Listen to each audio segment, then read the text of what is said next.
په دې نشست کې صرف د هغه سوالاتو جوابات به کېږي چې هغه د قربانۍ سره تعلق ساتي، او دا طریقه د مخکې نه زموږ را روانه ده چې د موسم مطابق د عباداتو چې کوم موسمي د هغې مطابق خبره وشي. نو ډېرو وروڼو او خویندو تپوسونه کړي دي د قربانۍ د مسایلو په باره کې. پای کې هغه سوالونه جوابیږي به چې هغه اهم دي او بنیادي دي، او هر سوال ته جواب ورکول هغه ناممکن دي ځکه چې سوالونه زیات دي. قرباني هغه عبادت دی چې مسلمانان ورته انتظار کوي، او د الله د دین په نښو کې یو غټه نښه ده. قرآن کې هم دا خبره ذکر شوې ده. مسلمان له پکار دی چې د هغې په باره کې بنیادي چې کوم څه دي هغه یاد کړي، بنیادي، او دومره څه یاد کړي چې ده ته دا پته ولګي چې د دا قرباني دا صحیح ده که نه ده صحیح، په ده قرباني شتي او که نشتي، او نور ډېر مسایل. دا اولنی سوال یو ورور کړی دی چې یو سړی قرباني کوي، اراده یې، او د حج دا میاشت شروع شي، د ذوالحجې دا میاشت، نو ګنجایش شته چې دی به کې بیا وروسته ویښته یا نوکونه هغه واړه کړي. جواب د دې مسلې هغه دا دی چې د چا هم اراده د قربانۍ یي چې دی به په اختر کې قرباني کوي، او د ذوالحجې دا میاشت داخله شي، میاشت ولیدی شي. میاشت څنګه داخلېږي د ذوالحجې؟ یا خو په میاشت لیدو سره، یعنی تیر شوي میاشت یو کم دېرشمه لاړه شي او میاشت ولیدی شي، بس سبا له ذوالحجه ده، یا هغه میاشت پوره 13 ورځې شي، د هغې نه بعد هم بیا میاشت کته پکار دي، ځکه چې په اسلامي میاشتو کې 11 نه راځي، نو بیا ذوالحجې میاشت داخله شو. د دې د داخلېدو سره، د دغه میاشت په راتلو سره او په لیدو سره، په هغه چا باندې چې څوک د قرباني اراده لري، په هغه باندې ویښته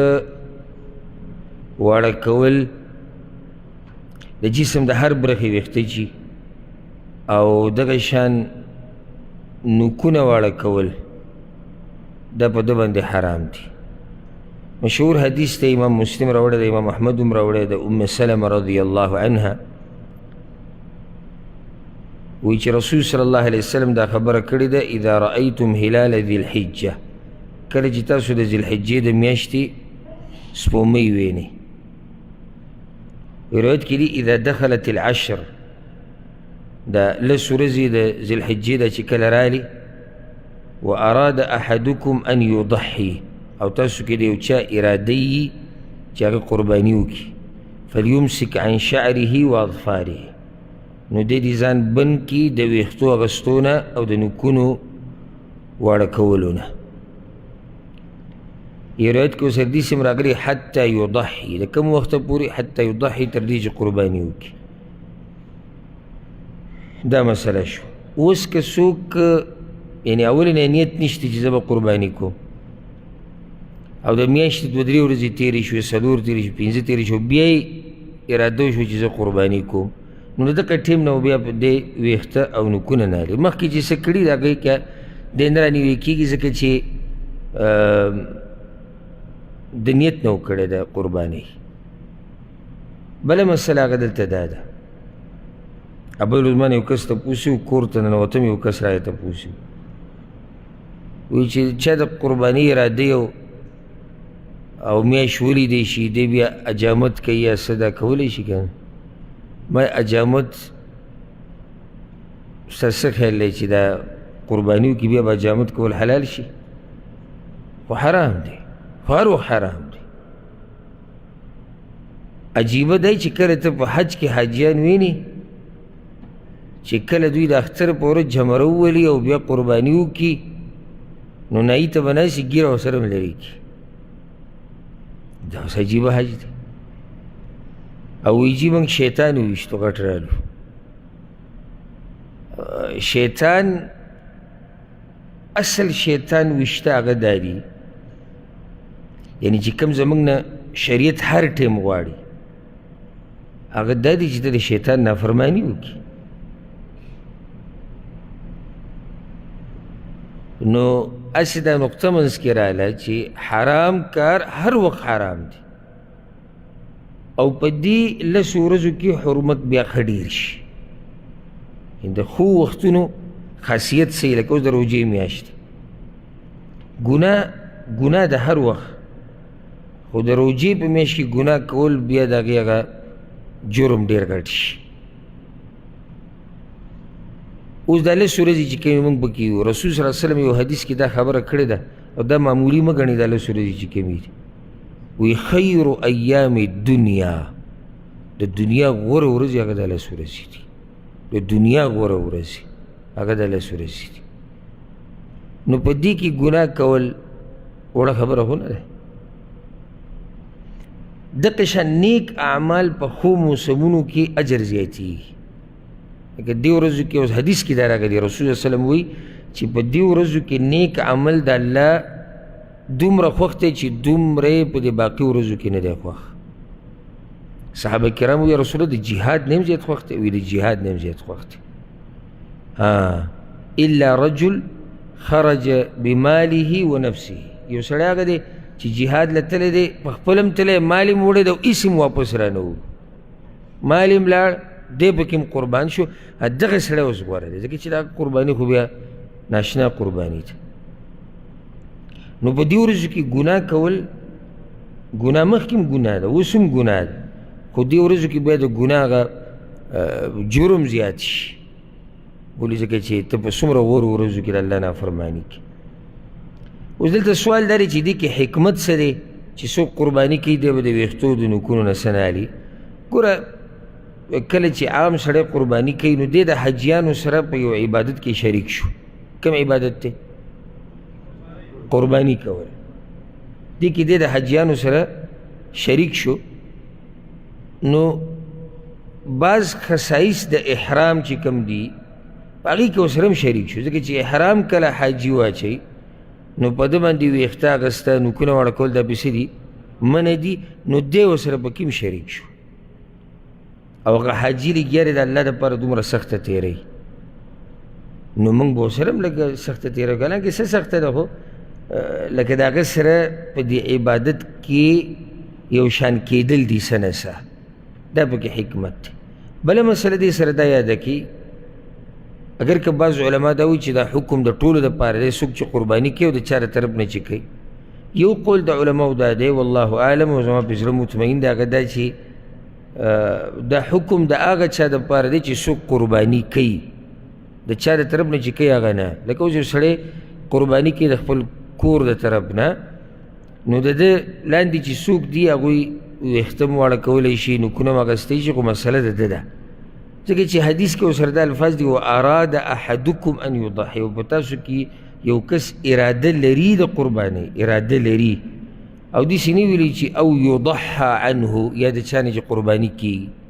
یا د چا د طرف نه چې کېږي یا دپاره مسله نه، مسله د هغه چا دپاره ده چې څوک قرباني کوي. ښه، بله مسله دلته هغه د دې سره تعلق ساتي چې مسله بلکل واضحه،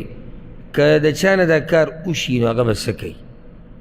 نو هغه به اولنی کار دا کوي چې توبه به وباسي، الله ته به واپس کېږي. دویم به دا کوي چې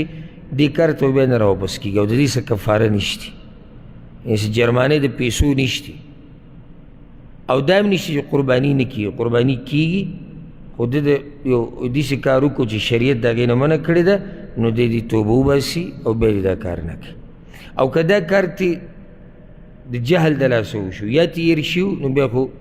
ګناه پې نشته. او که چېرته ضرورت را پېښ شي، لکه نوک مات شو، سترګو ته ویښته راکو شو، باڼه او شوکۍ لرې کوي، یا څه ځای زخمي شو د هغې دپاره څه ویښته لرې کوي، دغې کې څه حرج هغه نشتي. والله اعلم. دا رو سوال کړی دی په یو څاروي کې چې ډېر کسان شریک کېږي د هغې په باره کې. دا مسله یاده کوي چې قربانۍ کې قرباني کېږي په بهیمة الانعام باندې. بهیمة الانعام دې کې کوم څاروي راځي؟ د قرآن او حدیث کې دې کې غوا او غوا سره څه راغی؟ میخه، ځکه چې میخ هم د غوا یو قسم دی. اوښ، ګډ او بیزې، یعنی ګډان یا که د ګډانو په نسل کې که بیزو کې دا دوی شو، یا غواګانو کې او یا په اوښانو کې. دا بهیمة الانعام کې دي. اوس یو سړی وایي چې یاره زه په چرګه باندې قرباني کوم، نو دا نه کېږي. که به یو کس ما ته ووایي چې څوک مولوي صاحب لیکي چې ګوره چا راته دا خبره وکړه، دې لاره کې راته وکړه، وایي چې بانګي باندې قرباني کېږي که څه. اگر که دا یو شاذ قول د بعضو علماو شتي، خو دا کمزوری دی. قرباني دپاره دقه څاروي دي چې کوم شریعت ښوولي دي. دې نه علاوه په نورو څاروو باندې قرباني نه کېږي اگر که د هغې خوراک حلال دی. بیا دا کم څاروي چې خوی شوي دي، لکه دې که اوس ګډه شوه یا بیزه شوه، په دې کې شراکت نشته. دا نه چې یو ګډ هم راوستی دی و پکې لګیا وخوروي که نه، یا د و برخه نه. اشتراک هغه په اوښانو کې او په غواګانو کې جایز دی. په غواګانو کې په اوښانو کې اووه کسان شریک کېدی شي، او د اوښانو باره کې خو لا یو روایت داسې هم راځي چې لس کسان پکې شریک کېدی شي. خو غواګانو کې یا میخو کې دې کې اووه کسان شریک کېدی شي، د اووه نه زیات نه، او د اووه نه کم شریک کېدی شي. دا مسله یاده کړئ. کم سے کم هېڅ خبره نه ده. شپږ شریک شو، پنځه شریک کېږي، دوه شریک کېږي، درې، خو زیات نه زیات هغه اووه دي.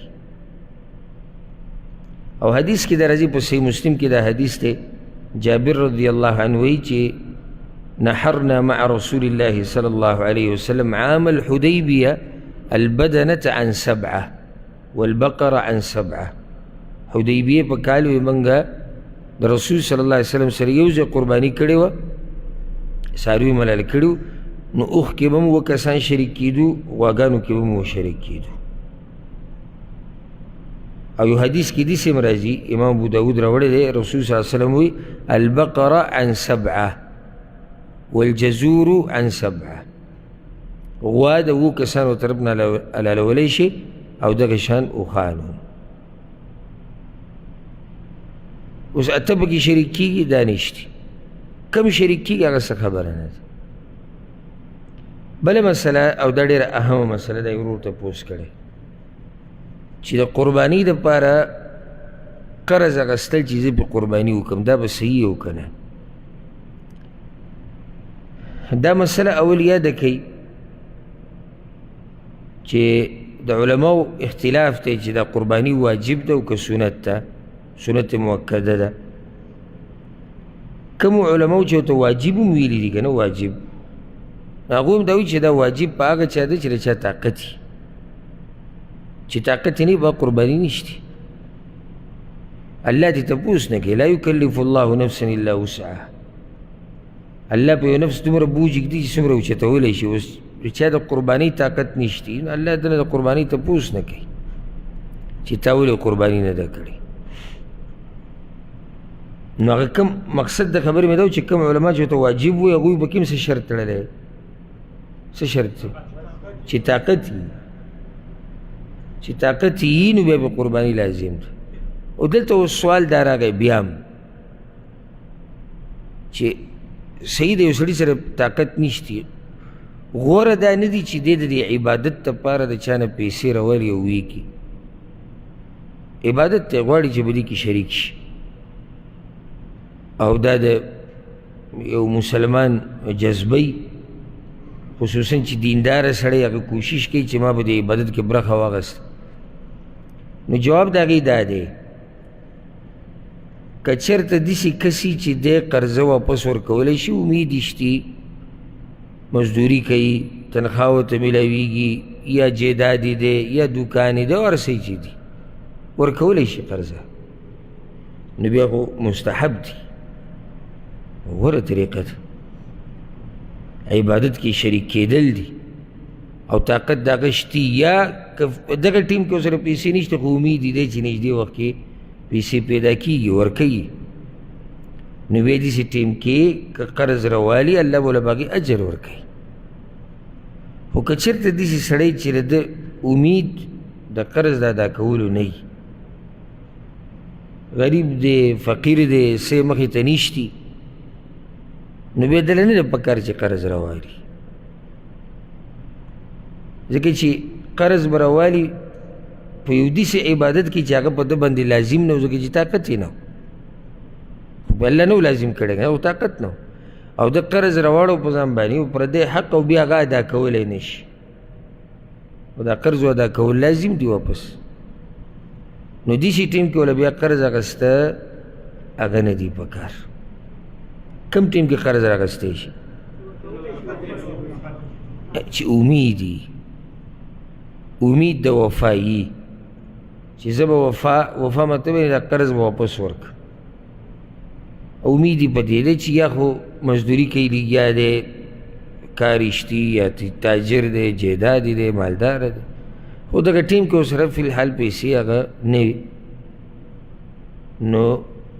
بیا قرض راغستی شي دا ورو سوال کړی دی چې په یو سړی مسافري او په خپل ملک کې قرباني کوي یا دا سوال داسې واله زه به داسې وایم چې یو سړی په خپل ملک کې دی او قرباني بل ملک ته لیږي نو دواړه صورتونو کې دغه سوال لازي چې دا کار به جایز وي او که نه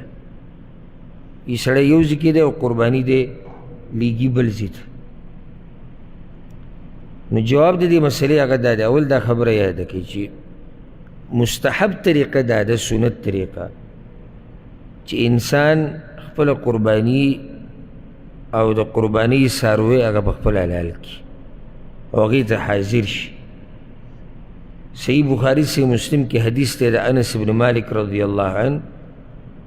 چې ضحى بكبشين أملحين فرأيته واضعا قدمه على صفاحهما يسمي ويكبر فذبحهما بيده رسول الله صلى الله عليه وسلم ما ولدو چې هغه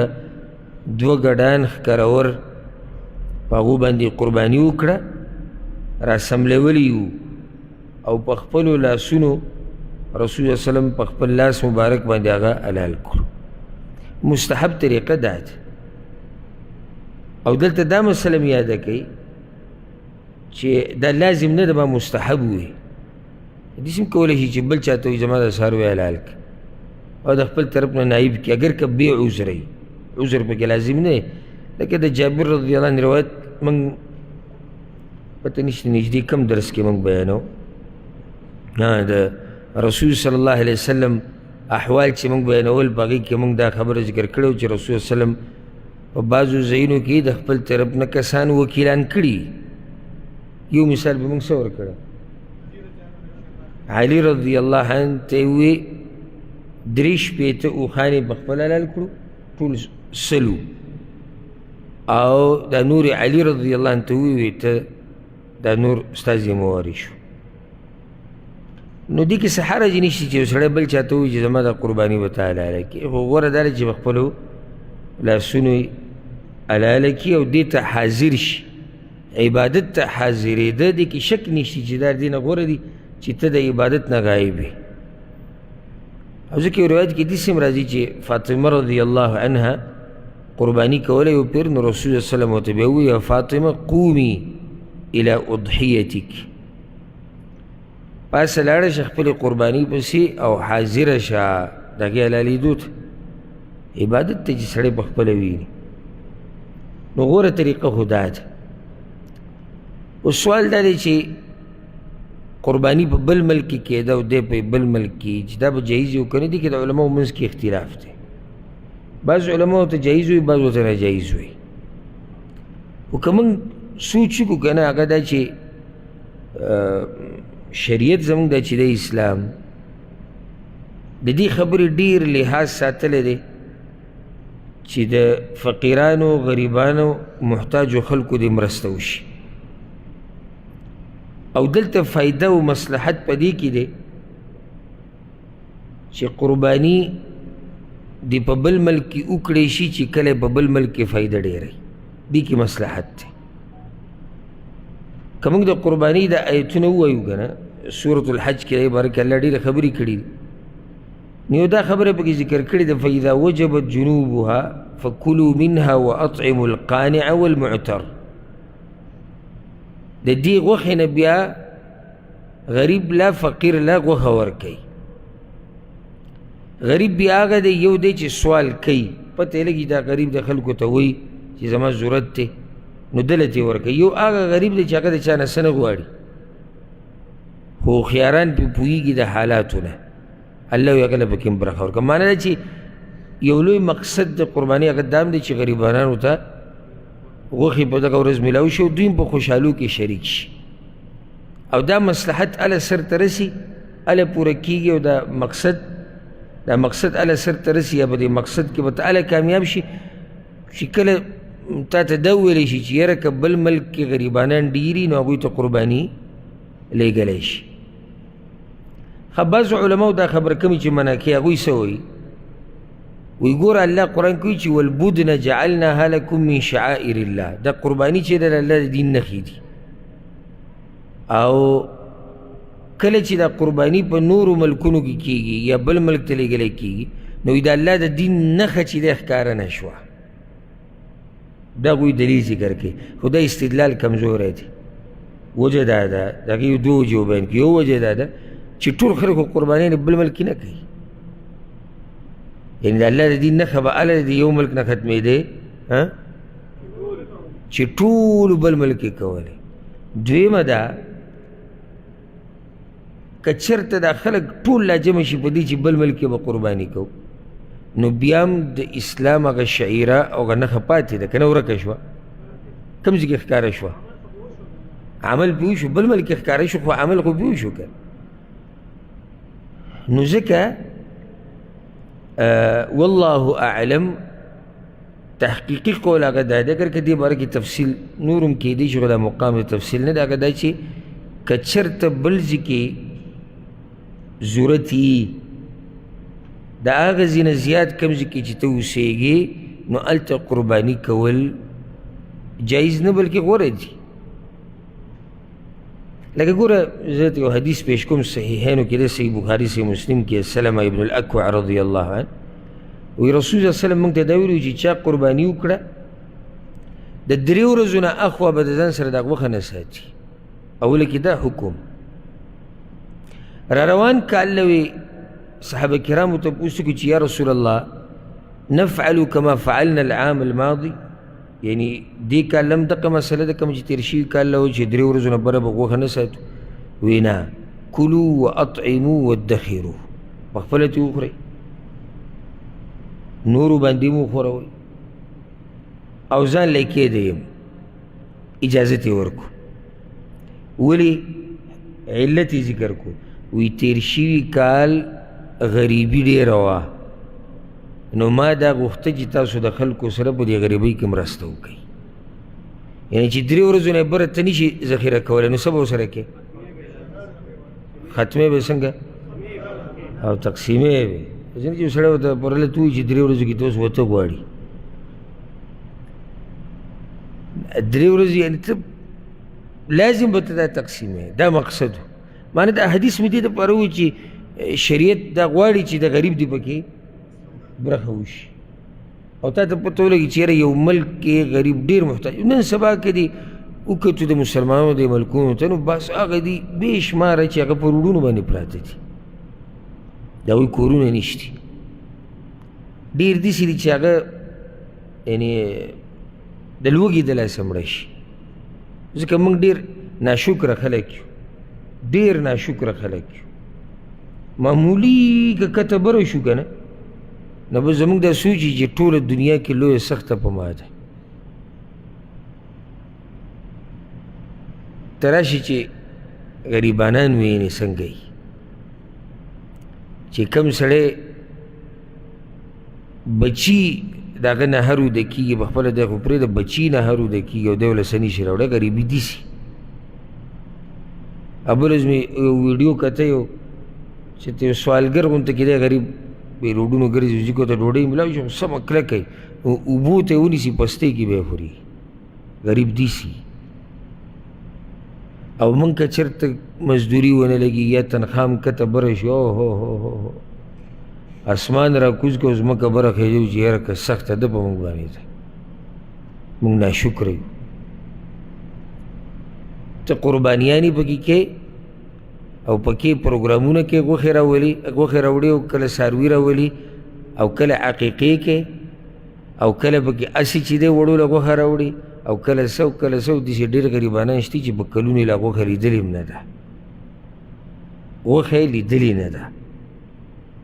چې دا غوښه څنګه وي دا سره یي که دا توره یي که دا سپینه نو ډېر داسې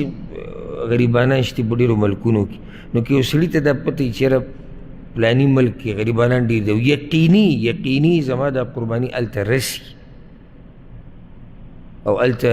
ثقه خلک شته چې هغوی دا کار کوي غوره طریقه ده لکه داسې یو سړی دلته مسافر دی سعودي عرب کې دلته نه دته ډېر غریبانان به معلومي او کیدای شي ملک کې دته ډېر غریبانان معلومي چې هغه ډېر محتاج شي او دی چې یاره زه دا قرباني په خپل ملک کې کوم دې کې هېڅ حرج نشته ځکه ده سره غم د غریب دی چې غریب ته پکې برخه ورسوي داسې غریب ته چې هغه یقیني ما ته پته وي چې هغه غریب دی او محتاج دی نو بیا پکې څه حرج نشته دا یو ورور سوال کړی دی چې یو کس دی د هغه 2 یا 3 ښځې او کورونه ټولو جدا وي نو دی به د هر کور د طرف نه جدا قرباني کوي که یوه به کوي جواب د دې مسلې د قانون یاد که قانون یو کور چې کوم یو لکه د یو کس سرپرستی کې چې څومره خلک ومي اگر که دا 100-200 کسانی د ټولو طرف نه یو قرباني کافي کېږي او حدیث کې دا راځي امام ابن ماجه امام ترمذي راوړی دی نور محدثین هم راوړی عطاء ابن يسار رحمه الله وی چې ما د ابو ایوب الانصاري رضی الله عنه تپوس کو کیف كانت الضحايا على عهد رسول الله صلی الله علیه وسلم چې د رسول صلی الله علیه وسلم په زمانه کې به دا قربانیانې څنګه وي راته وی چې كان الرجل يضحي بالشاة عنه وعن اهل بیته د هغه په زمانه کې به یو سړي یو ګډ حلالو د خپل طرف نه او د خپل اهل بیت ته طرف نه یو ګډ به حلالو اوس اهل بیت کې که 100 کسانی که 50 که 100 که 2 که 3 ټول پکې راځي چې څوک د کوم سرپرست کوي که نه قرباني دا نور ټول د ده سره وي نو د دا یو قرباني هغه کافي ده او حدیث کې داسې هم راځي امام بخاري راوړی دی د عبدالله ابن هشام روایت دی او عبدالله ابن هشام ناشنا قصه د هغه دا ده چې دی وړوکی و او د ده مور زینب بنت حمید رضی الله عنها هغې د خپل زوی عبدالله ابن هشام رسول صلی الله علیه وسلم نه بوله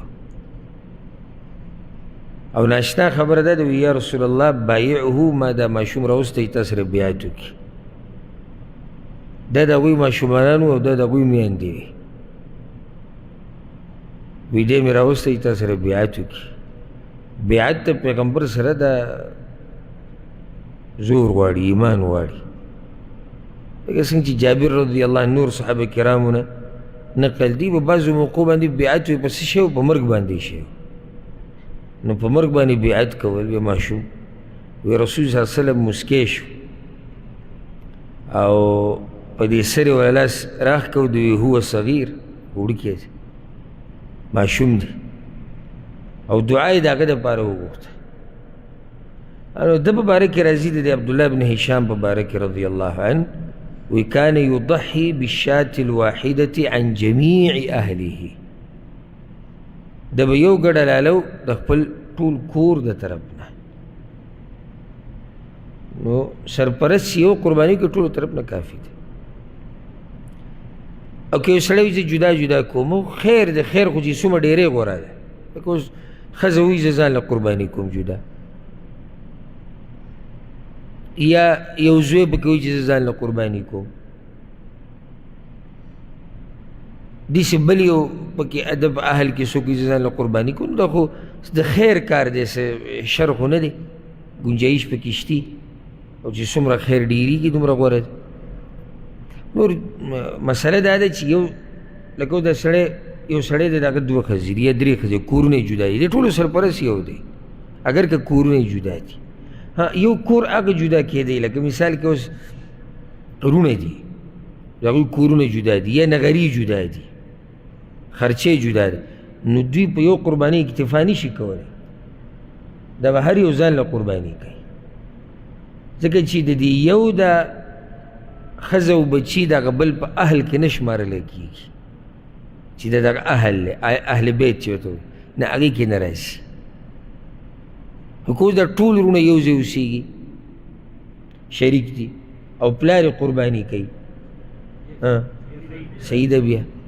یو قرباني کافي ده خو که دوی جدا مطلب چې دوی خرچ خوراک هغه جدای نو بیا به هر یو جدا قرباني کوي والله اعلم دا یو روز سوال کړی دی وایي زمونږ خپلوان دي د اختر په دویمه ورځ د هغوی د بچي واده دی نو هغوی وایي چې موږ به غوالو یا میخه نو موږ ورسره شریک کیدی شو په نیت د قربانۍ د هغوی نیت ته څه دی ولیمې دی او د دوی نیت ته څه دی د قربانۍ دی نو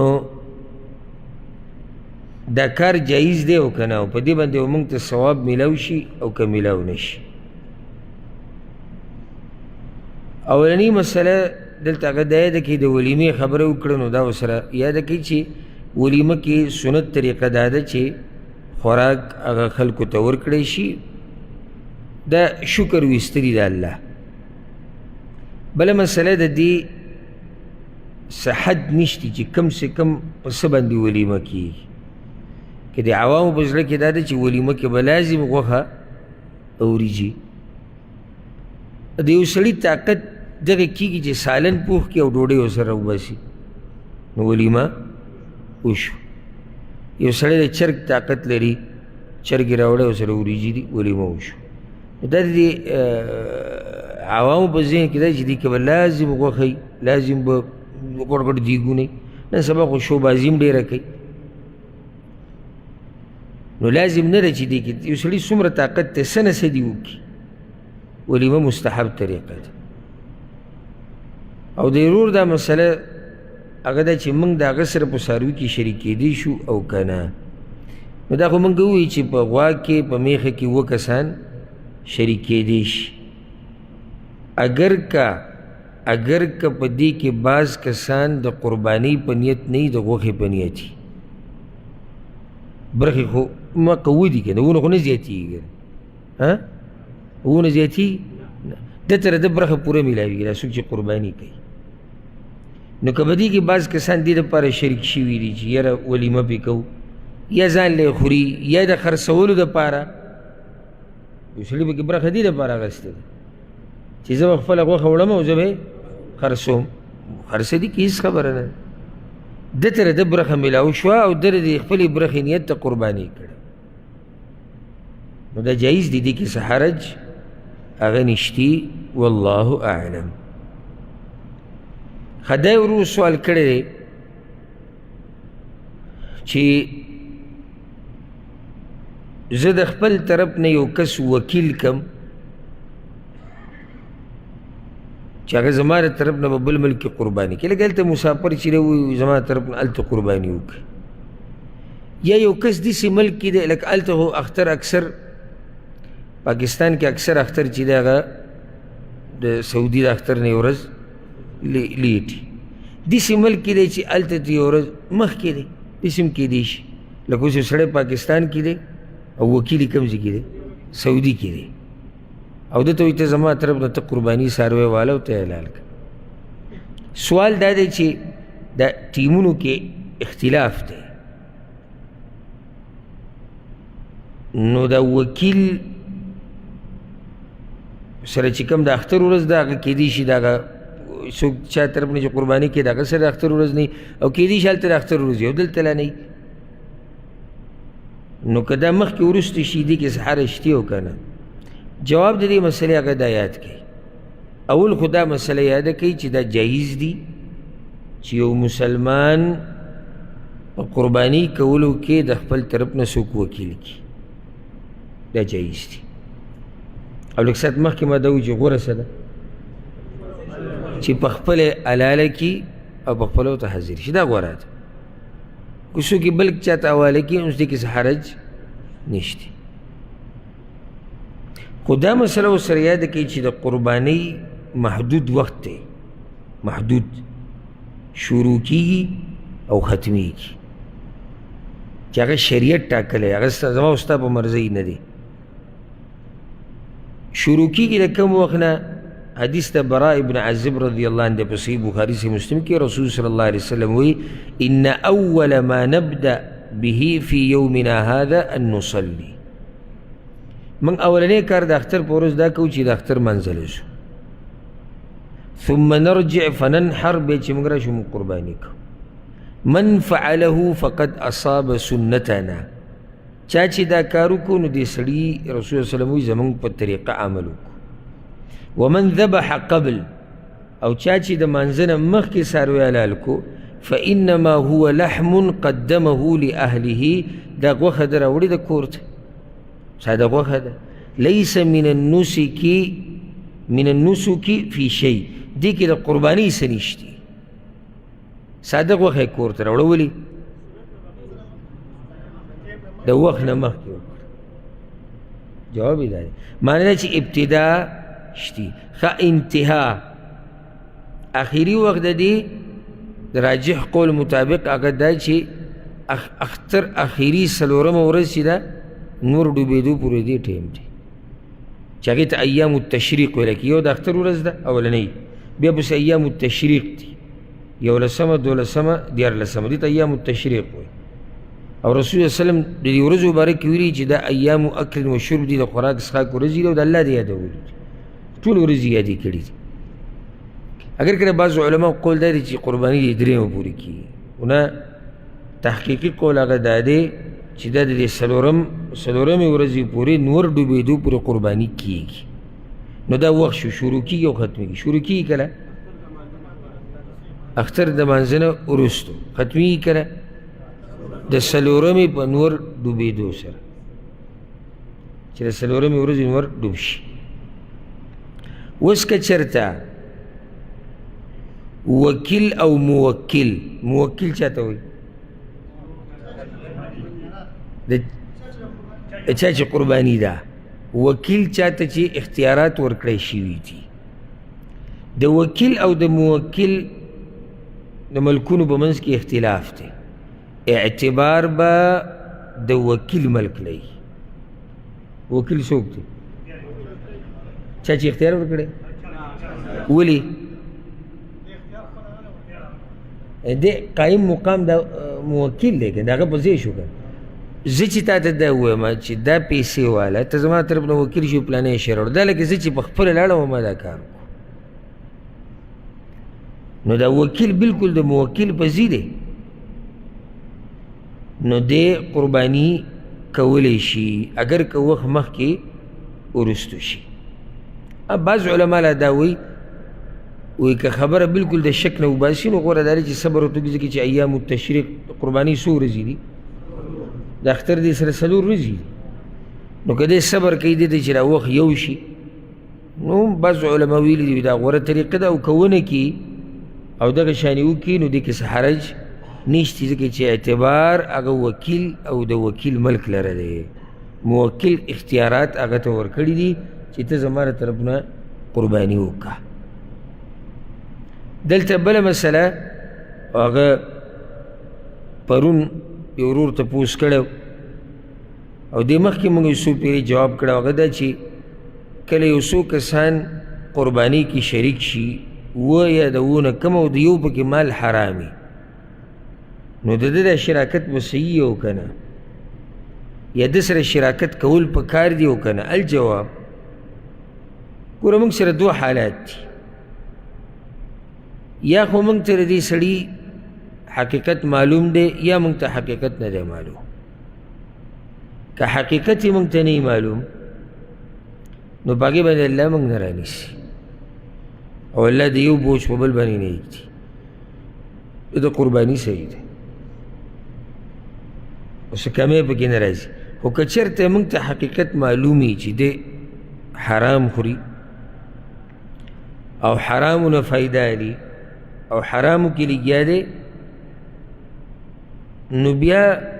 انکار کول غواړي د دې حرامو او د انکار طریقه هغه دا ده چې دی به د ځان سره نه پرېږدي ځکه چې شریعت موږ ته دا طریقه ښوولې ده چې یو سړی په ګناه کې واقع دی نو ته وله زورنه ورکه ویې رټه چې دی د دې ګناه نه بند شي دا شریعت طریقه ښوولې ده اگر که نن سبا په عمل چېرته نادرا یو کس نیم ویل نور موږ نه ښه مسلمانان جوړ شوي تاسو ته پته ده چې د چا نه یې فایده او دا مشر دی او دا سپین ګیری دی او دا کاکا دی او دا ماما دی او دا ملګری او دا انډیوال کوي دی حرام خو چې دوستي او یاري وي خرابه نه شي او خپلولي طریقه دا دی چې څوک نافرماني کوي دله به زورنه ورکوي دله به رټنه ورکوي فایده به دا شي چې دی به دا ګناه پرېږدي که سړیتوب پکې حیا پکې د الله نه او د خلکو نه نو اوس که موږ حدیث چلې شروع کړو چې یاره چا مال حرام دی راځئ موږ سره شریک کېږي راځئ موږ سره شریک کېږي خو هغه ښه ډاډه دی هغه به ښه صفا خلکو ته وایي چې دغه مسلمانان دي چې ښه ورته زما پته ده چې زه حرام خورم حرام ګټم او زه ورسره شریک یم ما ته څوک څه نه وایي دا ښه ډاډه شو او که چېرته موږ داسې زه یې منع کړم ته یې منع کړي بل یې منع کړي بل یې منع کړي دته به محسوسه شي چېرې زه په دومره غلط کار کې پروت یم وګوره مسلمانان رانه خفه دي ځان سره مې نه پرېږدي لکه تا ته یو کس ټلیفون وکړي چې راشه زموږ د روټۍ پروګرام دی او ته ستا مال زه نشم خوړی حرام دی دا ګورې سړی ډېر زوري دا خبره چې زه ستا خوراک نشم کولی دا حرام دی نو که دقې شان دی حرام خور ته زه م ووایم او ته ورته م ووایې او بل ورته م ووایې بل ورته م ووایې دی به دا حرام پرېږدي خو که موږ ورسره ټول لګیا یو کته به راکېږو چې مړه داسې خبره نه که چېرته مسله بیا زما د خاندان شو زما د ذات شو بیا به ورسره ورانېږو خو د الله دپاره د پرېږده وایي نو بیا هغه دا ګناه نه پرېږدي نو داسې سړی ځان سره شریک کول هغه نه دي په کار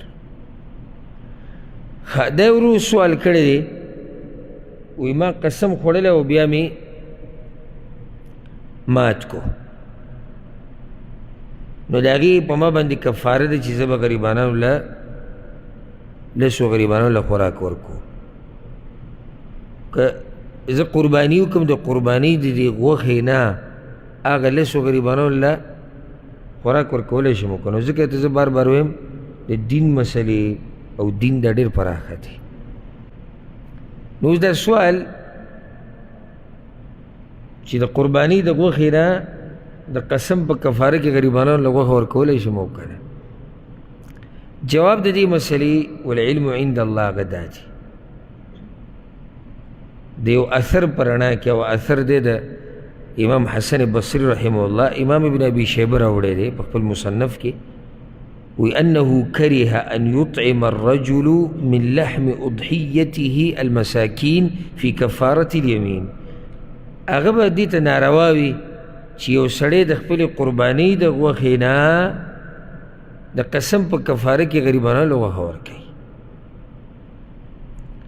وجه د دې څه ده دا قربانی دی د چا دپاره کوي؟ د الله دپاره کوي. نو څنګه اوس دی په دې باندې ځان د یو بل واجب کار نه بچ کوي، لکه چې هلته هغه په ده باندې جدا یو ذمواري پرته ده. نو دی وایي چې راشه په یو غشي باندې به دوه ښکاره وکړو. نو د دغه اثر په رڼا کې دا کار مناسب نه دی. والله اعلم. ها دا ورو سوال کړی دی او دا سوال په مخه کېږي چې قرباني 3 برخو ته تقسیمول پکار دي که 4 ته پکار دي که 2 ته. طریقه دا د شریعت چې کومه ښوولې ده چې په خپل هم د دې قرباني نه وخوره، هدیه ته هم ورکه، غریبانانو له صدقه هم ورکه. هدیه کې دا نه چې ته به لازم غریب ته ورکړې، هدیه مته خو هدیه ده، ته مالدار له هم ورکولی شي، خپلوانو کې چاله ورکړي. او قرآن کې الله دا خبره ذکر کړې ده فکلوا منها واطعموا البائس الفقیر، په بل ذکر فکلوا منها واطعموا القانع والمعتر. رسول صلی الله علیه وسلم سوی کلوا وادخروا وتصدقوا، خورئ تې ځان له یې کېږدئ او صدقت یې وکړئ. دا په صحیح بخاري صحیح مسلم کې هم دا روایتونه دي. خو بیا علماو په دې کې تفصیل کړی دی چې دا څومره پکار دی، څومره ته خوراک پکار دي، څومره صدقه ده، څومره هدیه ده. او دې باره کې آثار شتي د صحابه کرامو چې هغوی دا ویلي دي چې او مشهور هم دقه ده چې قرباني 3 حصو ته که. تا کله څاروی حلال کړو دا غوښه ټوله څو حصو کې که؟ 3 کې که. یو حصه ستا شوه، بله یو دویمه حصه د ملګرو د خپلوانو هدیه شوه، 3 د غریبانانو شوه. دې باره کې د صحابه کرامو آثار شتي. نو غوره طریقه هغه دا ده، غوره طریقه دا ده. او چې غوره ووایو نو څه مطلب شو؟ یعنی که چا 3 حصو ته تقسیم نه کړه نو ګناهګارېږي نه. خو د امت دا طریقه د پخوا نه را روانه ده. په تاسو کې دې کې د صحابه کرامو آثار دي. رسول الله وسلم خو ویلي ویې خورئ ځان له یې کېږدئ او صدقه ورکوئ. خو آثارو کې بیا دا چې دا 3 حصو ته تقسیم کړي او دا غوره طریقه ده. او ګوره مقصد هم دې کې دا دی، خوشحالي ده. نو یو خو غریبانانو هم خوشحاله که په دې چې تا پرې صدقه وکړه، خپلوان ملګري په دې خوشحاله که چې تا وله تحفه ولېږله. چې میم زرمه ټوله زما و ټوله دې فریزر ته ویشتي. او بعض ما لیدلي 2 میاشتې بعد ته هم رالي دغه د واورې دا چمې راغستی او وایي دا ډېره برکتي غوښه ده. خود برکتي دی تا یې ښودې، ته یې را مخامخ که چې دا برکتي غوښه دې ختمېږي که نه، تو خو یې راوباسه بهر ته. نو کله به د هغې نه سوړ وینو هم روان شوي، دا وایي ډېره برکتي غوښه ده. لکه دا د اختر ورځ ده، د خوشحالۍ ورځ ده، ځان له به بیا راوړي. روی باسه دې ورکړه دې خلکو له یې ورکړه چې ویې خوري. غریبانان دي چې خوشحاله شي، ملګري دي، خپلوان دي چې خپلولي ورسره مزېداره شي، تازه شي، او په خپله تیم وخوره او بچو له هم ورکړه. نو دغه ورځ د حساب کتاب نه ده چېرې څومره ترې ولګېده او څومره یو نیم سړي کور کې دقه کاري تر دې چې بس پکې ټماټر وشماري. نن د 200 ټماټر وراچولي او نن د 200 پیاز واړه کړي ده. غوښه خو لاړه پرېږده چې ویې خوري دا واړه او دا خپلوان او دا خلک. د الله دپاره دې څاروی حلال کړی دی او داسې د الله دپاره حلال کړه چې په دې خلکو یې داسې وشیندي، تقسیم یې کړي او بچو له ته هم برخه ورکړه، ته ته هم وخوره. اصل کې مقصد یعنی مغز یا که داسې تعبیر وکړم غلط به نه چې فلسفه څه ده، نو هغه دا ده. اولنۍ خبره چې موږ کې تقوا راشي، قرباني موږ دې ترلاسه کوو چې موږ کې څه راشي؟ تقوا راشي. نو دویمه چې غریب پکې خوشحاله شي، خپلوان پکې خوشحاله شي، بچي کور والا هغوی خوشحاله شي. دغه اصل مسله ده. بل یو ملحد ورکړي وو، وی بیا مسلمانانو ته د وینو تویولو موسم وی راغی، څومره ظالمان دي وی دوی، څومره غریبانان عجز څاروي په کروڑاو به دوی د اختر په ورځ حلالوي. دا وایي ظلم نه دی؟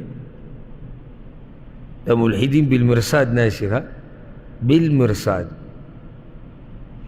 نو دومره کم عقلان دي چې هغه مسلمانان خو چې حلالوي نو هغوی خو پکې دا برخه ورکوي چې دا پکې دا غریب ده او دا د ملګرو ده او دا ته اعتراض په دې هوټلو باندې ولې نه کوې چې سهار ماښام پکې د څاروي حلالولی کېږي؟ دا خو انګریزان هم حلالوي که نه؟ صرف مسلمانان خوري خو انګریزان هم خوري. په هغوی ولې اعتراض نه کوي؟ ځکه چې دغه دوی نیکونه دي خو دې ته پراته دي. دا دغو د یو پروګرام یې د دې انګریزانو کال کې یو ورځ راځي یو بل په ټماټر ووري. کېدای شي تاسو کتلی وئ یو بل په ټماټر ووري نو 100 ټنه ټماټر دا په هر علاقه کې یو بل په ولې ودرځي او یو ملحد اعتراض نه کوي چې دا ګوره دا خوراک شی تاسو په یو بل ولئ. یا داسې نور ډېر شي د خبره به رانه اوږده شي. ما مقصد د ملحد د خبرې تفصیلي جواب نه غواړي اشاره مې کوله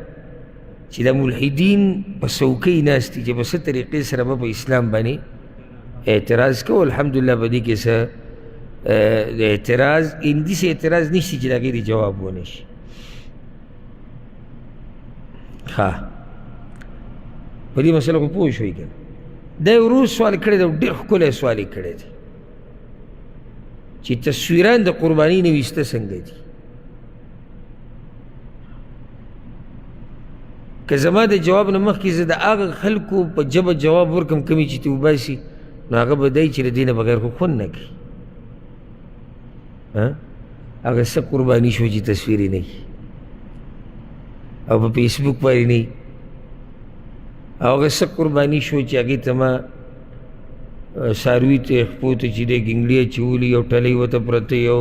په دې کوڅو کې تاویې راتاویې یو ځای ته بوځي او بل ځای خلک خو ویني که نه لګي شوشاخ هم کول غواړي که د دې بعضو به جواب دی والعیاذ بالله نه دا د الله دپاره دي. د بعضو نه ډېرو خلکو سره ملک کې چې ته وګورې غوجلي د څاروو که نه خو د قرباني د څاروی کوم ځای کې ولاړي دی ولې بهر ولاړي چې خلک ویني رایي نو بیا دغه بعض کورونو کې روان یو پلانو ځای هغه څاروی داسې ده هغه داسې ده یاره دا دې په څو واخیستو دا په دا لس ورځې تقریبا دغه یو باس رواني چې دا په څو دا ښه دی او دا پنجاب نه راغلی دا کتې نه راغلی دا برې نه راغلی دا عبادت چې څومره پټ وکړی شي دومره غوره دی او د کوم رب دپاره چې کې هغه ویني هر څه که نه که نه الله ته تصویر ښې هغه هر څه دا زه او دا زمونږ غوا یاره دنیا کوم ځای ته ورسېده او موږ له په سړي له حیا هم نه ورځي چې عبادت ته د غوا سره ولاړې تصویر میښې سره تصویر. نن مې یو دغه وکتو یو پوسټ چېرته یو کس د انډیا نه وي پیاده راغلی دا پیاده والا ډېر شوي دي نن سبا دوی مې یو ټوغه جوړه کړې د پخوا به دا رښتیا و یو کس یې پکې نیولی مو تېر شوي کال کو مخکې هغه به باقاعده ګاډي کې ګرځېدو خو چې کله به دا کیمرې ومرو ټیم راغی یو بیا پیاده سره داسې داسې روان شو وایي دا غریب را روان دی اوس ایران ته واوړېده اوس پلاني ځای ته واوړېده دروغجن چې ونیول شو هغه به په ګاډي کې تو چې د چا دې تصویر کړی و پټ الغرض دا اوس د انډیا نه پکې یو راغی نو هغه ځان سره د انډیا نه کیمرمین هم راوستی دی نو حرم کې ناست دی د کعبې ته مخامخ دوا کوي او کیمرمین ورته مخامخ دقه شان ناست دی د لاسونه یې داسې کړي دي دقه شان داسې او هغه د لاسونه داسې ما سوچ کوو چې یعنې حیا نه ورځي سړي له چې د ته دې کور ته وګوره د دې هغه عظیم رب ته وګوره چې د هغه دپاره راغلی چې دلته ته تصویر وباسي ویډیو قرباني دا د فیسبوکونو د ټیک ټاکونو او د یوټیوب شی نه دی چې تا تصویران بره ورخیجې ولیدې او زموږ څاروی دا دی ولاړله او بل ورته مبارک شه او په څو دې اخیستی ده او په دومره او په دغه او په داسې هر څه ښکاره کړي د الله داسې بندګان شته تا به چې ته څاروی اخیستی په یو څو زره روپۍ باندې د الله داسې بندګان شته چې هغه په لکاو په اربونو لګوي د الله په لار کې څوک ته خبر هم نه وي داسې بندګان هم د الله شته او موږ خو د فیسبوک دپاره ټک او شی به راخېچو بیا قصه په دې ځای نه ختمېږي که نه د حلالولو ویډیو هم چلیږي نو بیا په هغه ځای خبره ختمه نه شوه بله پسې بیا د څه پروګرام سیخان خوراک چاله ورکوي دا ټول چې د دې قربانۍ بیخ بنیاد نه وي ویستی که نه دا پرېږدي نه او مزه به دا وکړي چې شپږو میاشتې بعد یو تصویر درته نه ولګي چې زموږ د قربانۍ د څاروي هغه غوښه دا هم ده د الله نه حیا پکار ده عبادت خپل مه خرابوئ تصویرانو ته ضرورت نشتی ویډیوګانو ته ضرورت هغه نشتی کم رب دپاره چې کې هغه ته وجاړه وایه یا الله زما نه قبوله کړه ګټه خبره دا ده او چې الله دې نه قبوله کړه دنیا او آخرت دې کامیاب شو مقصدي خبره هغه دا ده که زه یې وینم او که زه یې وینم زه به څه وکړم او ته به څه وکړي بله دې سره یو مسله ما کتلې سوشل میډیا کې چې په دې ورځو کې خلک په دې څاروو باندې قربانو د څاروي چې دي په دې باندې لطیفې جوړوي او تصویران یې ورکړي به یې پورې خاندي نو دا ناروا طریقه ده عباداتونه ګوره څوک لطیفې نه جوړوي عبادات د مسخرو او د مذاق خبرې نه دي چې ته کله په څاروي پورې مذاق د څاروي شکل یې ورکړی په هغه سره مخکې خبرې لیکلي بره او داسې لطیفې تاسو به لیدلي که نه دا دې ورځو کې دا لطیفې مشهورې دي ګوره په د عباداتو نه ټوغې مه جوړوئ د الله نه ویرېږئ دغه شان لکه بعض خلک رمضان د اعتکاف راشي یا د روجو ماتولو دا وخت شي یا د پېشمني شي په دې پورې لطیفه جوړوي د پېشمني په دې وخت پورې خاندي یا د روژه ماتې پورې یو لطیفه جوړ کړي د الله نه یره پکار ده دا د لطیفو خبرې نه دي دا خو د الله عبادت نو په دې کې احتیاط هغه پکار دی ځکه چې دا عبادت دی اخرنۍ مسله سوالونه خو ما تاسو ته وایي ډېر زیات دي ما کوشش وکړو چې کومه غټې مسلې دغه بیان کړو اخرنۍ مسله دی ورو سوال کړی دی وایي د څاروي کوم عیبونه دي چې هغه پکې وي نو په ده قرباني صحیح نه ده یاد ساتئ 4 عیبونه دي حدیث کې 4 عیبونه راغلي دي صحیح حدیث دی په سننو کې شتي 4 لا تجوز في الاضاحي 4 قسمه عیبونه دي یا 4 قسمه څاروي دي چې دا قرباني کې نه دي صحیح رسول الله صلی الله علیه وسلم یو چې سترګه کې ښکاره عیب وي چې سترګه کې ښکاره عیب وي یعنې بیا بلکل چقېدلي یا راوتي یا تکه سپینه شوي چې ښکاره عیب او کړندۍ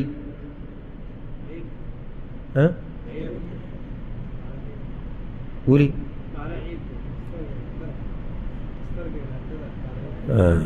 کوم عیبونه چې ذکر کېږي چې کوم ذکر شو نو ته په خپله پوه شې چې له دې نه زیات یا خو به کې دننه راغی دویم چې کوم عیب دی ښکاره مرض ښکاره مرض او پټ مرض دی څوک ته خبر نه وي ښکاره مرض چې د هغې د لاسه پته لګي چې یاره دا څاروی نه واښه صحیح وخوري نه اوبه صحیح څکي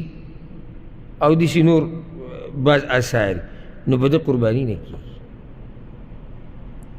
ها او دغه شان دریم عیب دی ښکاره چې دا څاروی ښکاره ګوډي ګوډ کله دی روانې دي نورو څاروو سره پته پکې لګي شاته ترې پاتې کېږي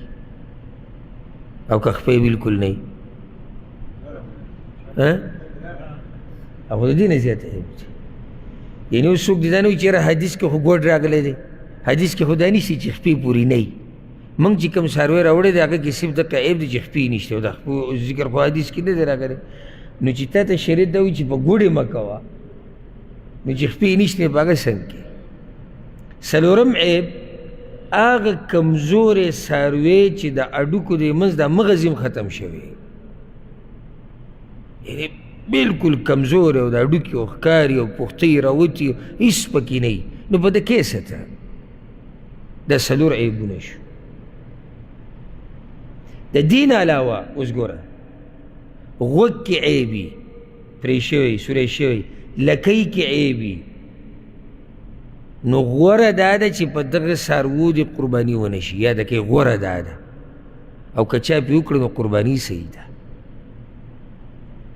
ځکه چې حدیث کې دا څلور عیبه راغلي د دې یعنې په دې نه کېږي چې دا عیبه پکې چې غوږې پرې یا یې لکۍ پرې یا دې نه علاوه بل عیب پکې نو غوره دا دی چې قرباني پې ونه شي ولې ځکه چې د الله دپاره یو څاروی ورکوي چې ښه پوره څاروی ورکړي خو که چا داسې څاروي باندې قرباني وکړه چې د هغه لکۍ پرې شوې ده ښکرې مات دی هغه هم کېږي دې سره ګوره ډېرې مسلې حل شوي ما راته داسې قانون ذکر کو عام دغه څلور اهم دي دا څلور به څوک بیان کړي ته نه اړون باندې دی ویلی چې سترګه کې ښکاره عیب وي او چې ښکاره ګوډ وي کمزوری ښکاره بیماري ښکاره بیماري او دا ښکاره ټکي چې څرنګه وایو که چېرته پټ څه عیبونه وي چې هغه نه ښکاري نو په هغې الله موږ نه رانیسي بعض عیبونه دي چې پټ هغه موږ ته صفا نه ښکاري وروسته بیا پته ولګېده چې یاره غوښه کله څاروی حلال کړو دغه کې یاره دې کې خو دا مسله مو پټه هغې کې څه حرج نشتې په دې به اکتفا وکړو او الله سبحانه وتعالی دې څوک چې د قربانیانو اراده چا لرلې ده الله دې هغوی له طاقت ورکړي او د چا چې اراده نشتي دا چې طاقت یې نشتي نو الله د هغوی له طاقت هم ورکړي او الله دې د قربانیانې د مسلمانانې چې کېده د الله ټولې قبولې کړي او الله دې خالص د خپل ځان دپاره وګرځوي وصلی الله علی نبینا محمد